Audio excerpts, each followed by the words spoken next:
আমরা কি জানি যে আসলে এই জীবন মানে কি? জীবন অর্থটা কি?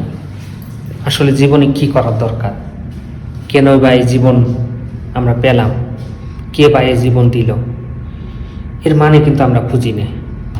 খুঁজলেও অবশ্যই আমরা একটা বিষয় জানতে পারব। আমরা জীবন মানে ভাবি পরিশ্রম করা, টাকা ইনকাম করা, ফ্যামিলিকে সুখে রাখা, নিজে সুখে থাকা। এটি কিন্তু আসলে জীবন না। এর বাহিরেও কিন্তু অনেক কিছু রয়েছে, সেটা আমরা খুঁজিও না বা পাইও না। জীবনের আসলে মূল উদ্দেশ্যটা কি? জীবনের মূল উদ্দেশ্য হলো, এই জীবনটা কে দিল?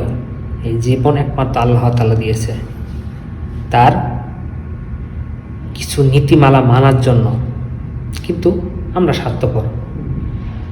কেউ যদি কোনো কিছু দান করে, তার বিনিময়ে আমরা তাকে কিছুই দেই না, তার উল্টাতে আল্লাহ আমাদের জীবন দিয়েছে, সুন্দর একটি দেহ দিয়েছে, শুধু তার ইবাদত করার জন্য।